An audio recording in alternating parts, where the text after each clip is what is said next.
এই যে নতুন ঐতিহাসিক রাজনৈতিক কর্তাসত্তা হাজির হইল, যে জীবন দিয়া ইতিহাসে নিজের জায়গা তৈরি করলো, একটা অভ্যুত্থান হইল, সে কিন্তু যখন দেখবে ৫-৭ বছর পরে তার কাঙ্ক্ষিত বাংলাদেশটা যারা ক্ষমতায় যাচ্ছে তারা লুটপাট করে খাচ্ছে, তখন কিন্তু তার মধ্যে যে পলিটিক্যাল অ্যাংজাইটি তৈরি হবে, সেইটা একটা আপনার এই গণবাহিনী রক্ষী বাহিনী টাইপের দ্বন্দ্বের দিকে নিয়ে যেতে পারে। যারা আওয়ামী লীগের অবর্তমানে যে রাজনৈতিক দলগুলো এখন মাঠে আছে তাদের আচার আচরণ কেমন? তারা কি আসলে এই যে ২৪-এর যে আন্দোলন থেকে কোনো শিক্ষা নিয়ে তাদের রাজনৈতিক চিন্তাধারাকে কোনো চেঞ্জ করেছে, বা তাদের যে রেটরিক আপনি দেখছেন সেখানে কি মনে হয় যে নতুন বাংলাদেশের বা নতুন কোনো চিন্তা রাজনৈতিক দলগুলোর মধ্যে আসছে?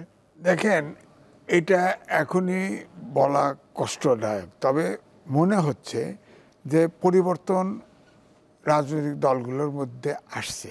সামনে নির্বাচন, ভোট পেয়ে ক্ষমতায় যাওয়া, এই আকাঙ্ক্ষাটা সব দলের ভিতরে তীব্র লক্ষ্য করা যাচ্ছে এবং ছাত্রদের মধ্যেও লক্ষ্য করা যাচ্ছে। কিন্তু সেই লক্ষ্যটা হচ্ছে একটা বেসামাল আচরণ আমার কাছে মনে হচ্ছে। ধরেন ৫২ সাল থেকে 69 থেকে তো আন্দোলনের সাথে আমি নিজেও সম্পৃক্ত ছিলাম। সব আন্দোলনে ৫২ সাল থেকে ইতিহাস বলে সব আন্দোলনে ছাত্ররা অগ্রভাগে ছিল, কিন্তু এক, ছাত্ররা কোনো সরকারের অংশীদারিত্ব নেয় নাই। দুই, ছাত্রদের বিরুদ্ধে কোনো দুর্নীতি, অনিয়ম, বেয়াদবি এইসব আচরণ কোনোদিনই পাওয়া যায়নি। যেমন ধরেন, আমি ব্যক্তিগত উদাহরণ দিই। আমি ইউনিভার্সিটিতে 3rd ইয়ার ফাইনালে পড়ি, আমি দেশে গেছি, আমার বাবাও ঢাকা থাকতেন, উনিও দেশে গেছেন। আমি বসে কথা বলতেছি, সামনে উঠানে বসে, চেয়ারের সামনে বসে আমার গ্রামের একজন প্রবীণ আসলো, এসে সে দাঁড়ায় আছে। আমার আব্বা এক্সপেক্ট করতেছিল যে আমি তাকে চেয়ারটা ছেড়ে দেব, কিন্তু আমি দেইনি। তখন তাকে বলছি, তুই ওখানে বসছে। বসার পরে আমার বাবা প্রথম বলতেছে, দেখো বাবা, যে লোকটি 1 মিনিট আগে তোমার আগে জন্ম নিয়েছে পৃথিবীতে, সে চোখে দেখা প্র্যাকটিক্যাল এক্সপিরিয়েন্স তোমার চাইতে 1 মিনিটের বেশি। সুতরাং বয়সীদের রেসপেক্ট করো। আমার লজ্জায় এই যে আমি এটা মেনটেন করি। আমার কাছে মনে হয় এখনকার ছাত্রদের এই শিক্ষা দেওয়ার কেউ নেই। দেখেন না, বড় বড় রাজনৈতিক দলের নেতা সম্পর্কে যা ইচ্ছে তাই করতেছে। এবং এদের তো আরও প্রশিক্ষণ দরকার।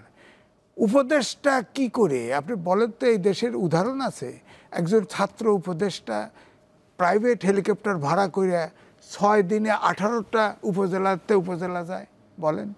এবং অনেকেই তো টাকা লইছে। আরে ভাই, টিউশনি করে খাইতো, আমি জানি টিউশনি করে খাইতো, সে এখন V8 গাড়িতে চলে। কি করে সম্ভব? এটা তো কোনো ছাত্রদের দেখিনি আমি। ছাত্ররা ছিল এদেশে আইডল। আপনার বিশেষ করে পাকিস্তান আমল থেকে, এটা কিন্তু দেশ স্বাধীন হওয়ার পর থেকে কিন্তু এটা কিন্তু অধপতিত হতে থাকলো। তবে পাকিস্তান আমল পর্যন্ত তখন এটা বলতে পারেন যে আপনি আগে তো আপনার ধরেন আমাদের আন্দোলন ছিল পাকিস্তানি ভিন্ন দেশের শাসনের বিরুদ্ধে, এই জন্য হয়তো ঐক্যবদ্ধ মানলাম। কিন্তু চরিত্র গঠন, এই গঠন শিক্ষায় তো নেই। আমরা তো ছোটবেলায় আদর্শ লিপি পড়ছি, আদর্শ কানারে কানা কহেও না, মনে কষ্ট পায়। এখন তো ওইগুলোও নাই। এখন পড়াশোনাও ভিন্ন। আপনি দেখেন, দেশে 11 থেকে 12 প্রকারের শিক্ষা ব্যবস্থা আছে এবং তারা কিন্তু সম্পূর্ণ মাস্টার ডিগ্রি পর্যন্ত নেয়। আমি একটা কথাই শেষ করি, এই 12 প্রকার জাতি তৈরি করতেছেন। আপনি কোনো ন্যাশনাল ইস্যুতে যে ঐক্যবদ্ধ হইতে পারেন না। আমরা যে রনি যেটা বলছিলাম, যে রাজনৈতিক দলগুলো যারা এখন আছে আওয়ামী লীগের অবর্তমানে, তাদের আচার আচরণ এর পরিবর্তন দেখেন কিনা, এবং কোনো না কোনো রাজনৈতিক দল তো ক্ষমতায় যাবে বা একাধিক দল ক্ষমতায় যেতে পারে, তারা যে আবার ফ্যাসিস্ট হয়ে উঠবে না, তাদের মধ্যে কি সেই লক্ষণ দেখেন কিনা তাদের রাজনীতিতে? দেখেন, ফ্যাসিবাদের কোনো রাজনীতি থাকে না, থাকে একটা দানবীয় সংগঠন, যেটা আওয়ামী লীগের ছিল। তো দেখেন, অন্য যে নামই আপনি দলের, যে নামেরই হোক দল, আপনি যদি আওয়ামী বিরোধী আওয়ামী রাজনীতি করেন, আবার মানে আওয়ামী বিরোধিতার নামে, দেখেন বাংলাদেশের এখনকার স্পিডটা কি? আওয়ামী বিরোধিতা। বাংলাদেশের এখনকার ঐক্যের মূল পয়েন্ট কি? আওয়ামী বিরোধিতা, ভারত বিরোধিতা। আওয়ামী বিরোধিতা, ভারত বিরোধিতা একাকার এখন। তো সেই জায়গা থেকে আপনি যদি আওয়ামী বিরোধিতার নামে আওয়ামী লীগের রাজনীতি করেন, নিজের নামে, নিজের সাইনবোর্ডের ব্যানারে, আপনার পরিণতি 5ই আগস্টে দেখা গেছে। এটা কিন্তু রাজনৈতিক নেতারা যে উপলব্ধি করে না তা না, করে। কিন্তু কথা হলো বাংলাদেশের রাজনীতিতে যে মডেলটা এতদিন ডেভেলপ করছে, দেখেন একটা কথা আমি বলি যে আমাদের এখানকার রাজনীতির মডেলটা হলো আওয়ামী মডেল। ফলে আমাদের এই মডেলের সর্বোচ্চ বিকাশ শেখ হাসিনার হাতে আমরা দেখছি, আওয়ামী ফ্যাসিজম মডেল। আর আমাদের রাজনীতি গণতান্ত্রিক ধারার বিকাশ হলো বিএনপি। এখন এই বিএনপির নামে 1000টা অভিযোগ আছে, এই বিএনপির সাথে 1000টা ডিসএগ্রিমেন্ট আমাদের আছে। কিন্তু বাংলাদেশের রাজনীতির জন্য এরকম একটা মধ্যপন্থার রাজনীতি, যেখানে সমস্ত ইডিওলজিক্যাল পার্টিগুলো, এখানে ডান আছে, বাম আছে, হ্যাঁ আপনার প্রগতিশীল আছে, অন্য পন্থার লোক আছে, মধ্যপন্থার লোক আছে, হ্যাঁ বিভিন্ন শ্রেণী পেশার লোক আছে। এইরকম একটা পার্টি যদি প্রপার সিটিজেনারি ডেমোক্রেটিক পার্টির দায়িত্ব নিতে না পারে, মানে দেশ গঠনের দায়িত্ব নিতে না পারে, তাহলে এটা হবে জাতিগত ফেলার। ফলে আওয়ামী লীগ যখন ফেল করছে, গোটা জাতি কিন্তু ফেল করে না, গোটা জাতি রিভোল্ট করছে, অভ্যুত্থান করছে। অভ্যুত্থান করে নতুন যে জায়গায় আসছে, এখন আমাদের একটা পলিটিক্স লাগবে। আমাদের এখানে আমরা সবাই কথা বলি কি নিয়ে? দল নিয়ে। ভাই দল করা খুব সহজ, দলদারি করার লোকের অভাব নেই। আমাদের দরকার রাজনীতি। এখন সেই রাজনীতিটা তো 54 বছরে ডেভেলপ করে নেই। এখন 54 বছরে যতটুকুই করুক, একটা ডেমোক্রেটিক পার্টি হিসাবে আমরা এখন বিএনপিকে দেখতে পাচ্ছি। বিএনপি স্টিল কি আন্দোলনের মধ্যে, কি সংগ্রামের মধ্যে আছে, এটা যদি আমরা বুঝতে পারি, বিএনপি স্টিল একটা গণতান্ত্রিক প্রসেসে নির্বাচন হবে, নির্বাচনের মধ্যে দিয়ে সে ক্ষমতায় আসবে। এর বাইরে তার আর কোনো অপশন নাই। বিএনপির নেতাকর্মীরা যদি মনে করে তাদের নেতারা তাদের পলিটিক্সকে উতরায় দেবে, এটা কিন্তু অত তারেক রহমান মনে করতেছে না। তারেক রহমান কিন্তু মনে করতেছে জনগণ যদি মুখ ফিরায় নেয়, তাহলে কিন্তু আমাদের আর যাওয়ার কোনো জায়গা নাই। এই যে জনগণমুখী রাজনীতির যে ধারাটা, এই ধারাটা দেখেন বিএনপির মধ্যে আমি আগেই বললাম যে নানা রকমের লোক আছে, কিন্তু বেসিক্যালি এই পার্টিটা টিকায় রাখছে জনগণ। নেতাকর্মীরা কিন্তু এই পার্টি টিকায় রাখেনি। নেতাকর্মীরা যদি এই পার্টি টিকায় রাখতো, তাহলে 15 বছর এই পার্টি টিকতো না, ভেঙে যেত। মানে পার্টি তো সবসময় অ্যাক্টিভও ছিল না ওই অর্থে।